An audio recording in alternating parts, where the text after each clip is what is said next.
Hello. I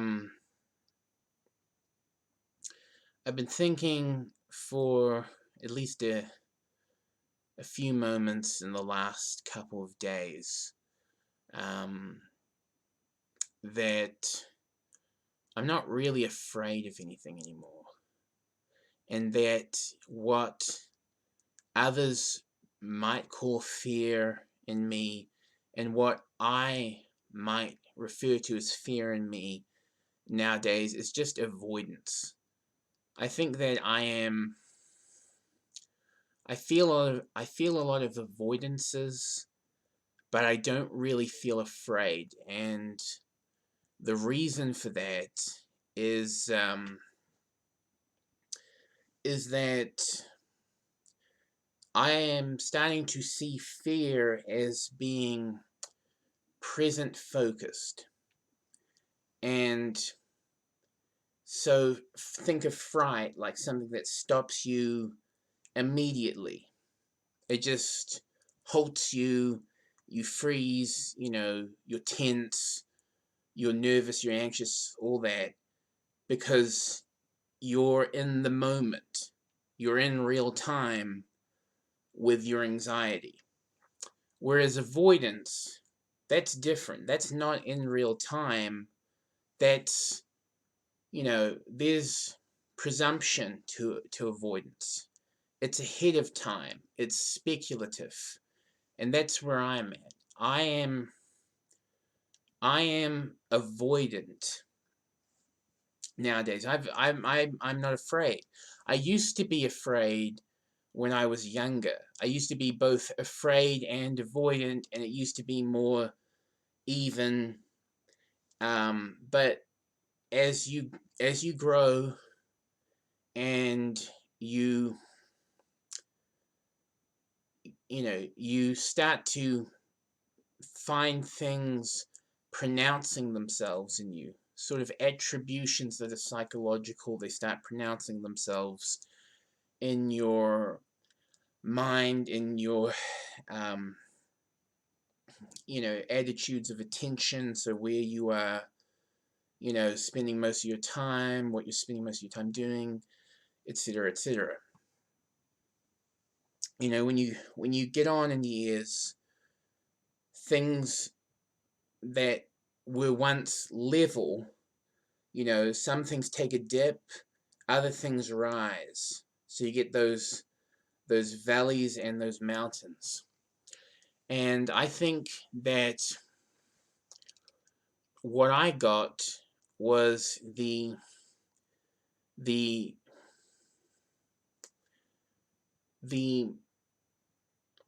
I don't know which is more positive, valley or mountain. I shouldn't really I shouldn't bring metaphor in using that. Instead, I'll just say I developed in such a way, if you want to call it developed. I think it's just pronounced. I started to pronounce in a way that decreased fear and increased avoidance. And I understand most people are not that way inclined, because most people talk about the big baddie between fear and avoidance is fear. That's popularly more concerning to consensus, is fear. So it's anxiety and immediacy, whereas avoidance is anxiety in perspective, perspective, perception, that sort of thing. And so I'm not really afraid. I'm just avoidant, and I'm even beginning to decrease some of the avoidances. But to go into what I'm saying uh, about this whole fear versus avoidance. Well, there is a there is a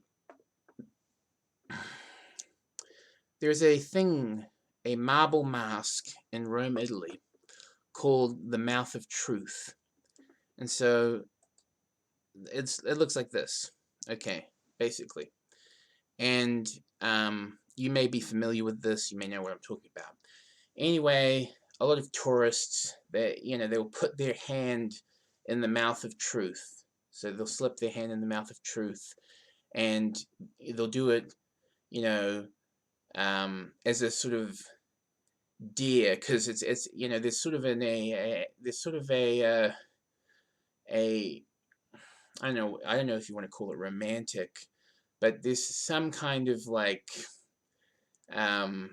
creepily romanticized idea. You put your hand in this mouth of truth, and your hand will be bitten off, or something like that. Anyway, of course, you put your hand in, nothing bad is going to happen, right? At least not that I'm aware of. And but the point, why I'm bringing this into the discussion of fear versus avoidance, is that I think that, because I remember somewhat when I used to be afraid, I would be more willing to, stick my hand in, something like the mouth of truth. I would be more willing to do that. I still feel some hesitation because it was more level back then, so I still had avoidances back then.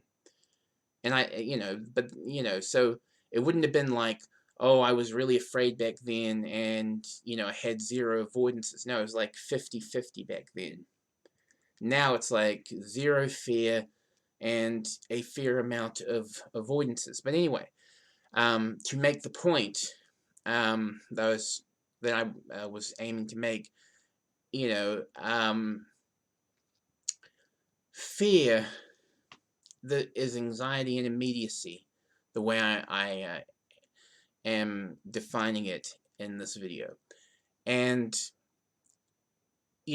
with anxiety and immediacy, you are in tune with real time as it is happening. And so you won't be as concerned about a mouth of truth, like, oh, there's something bad on the other side, because you're not speculating what's on the other side or what's around the corner, around the bend. But if you are avoidant, that's what you're thinking about, so you would have more trouble with the mouth of truth.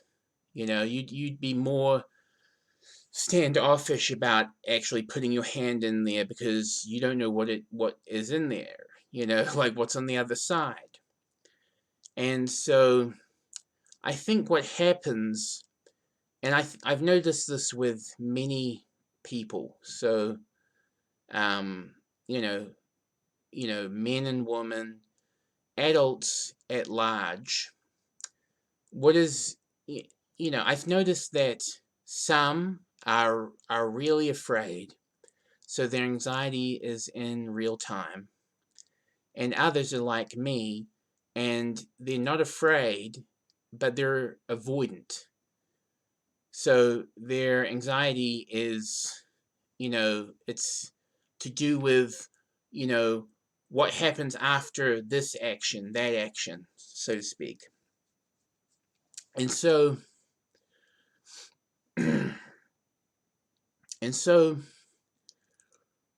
I think it has something to do with what takes you out of the moment and what keeps you in the moment. So for those adults who are kept in the moment and saddled with fear, I think that they are anticipating.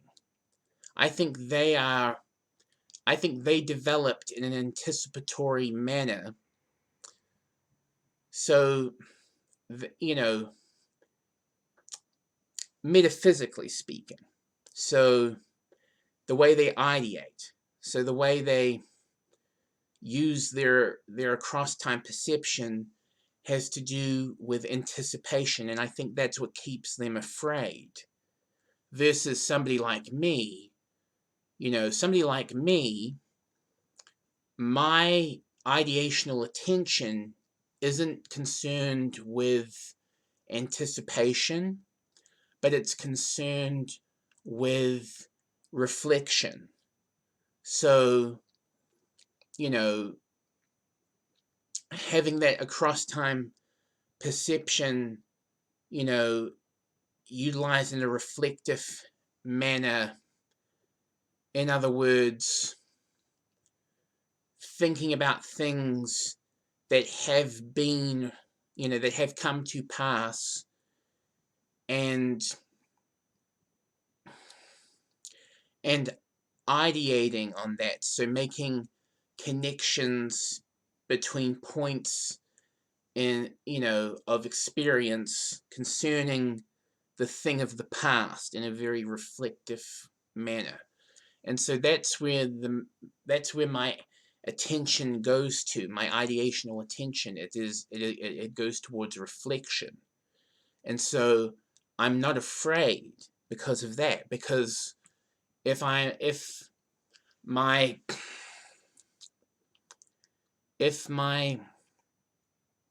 ideational attention is going towards reflection, then it's also operating to solve the issue of resolution. So my resolve is much better than somebody whose ideational attention is going towards anticipation, because they're not focusing on resolution. Because if you're focusing on anticipation, then you're not dealing with resolution. So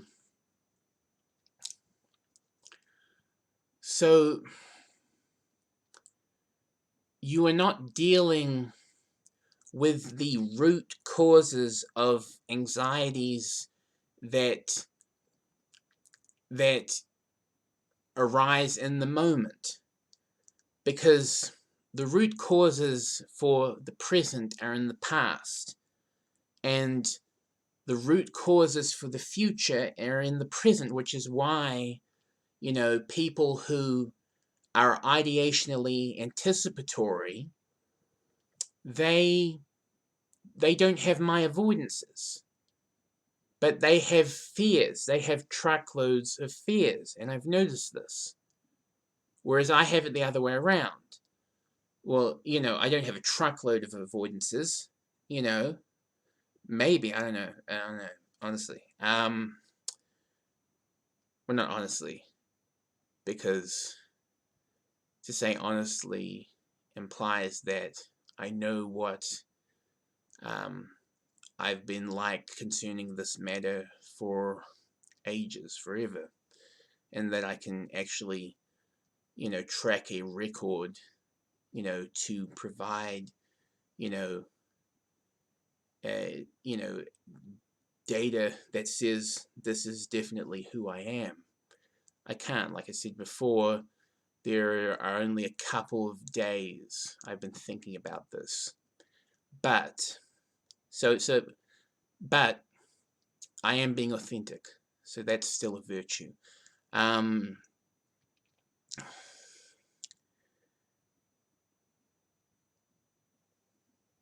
So to conclude, because I've kind of lost my train of thought, I have avoidances, not fears. I don't get anxious in the moment anymore. I get anxious predicting a moment, that hasn't happened yet. Which, that's avoidant. But it's not fear.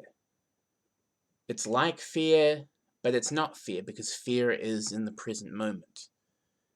Anyway, yeah, just something to think about. Have a good day. Peace. Meow.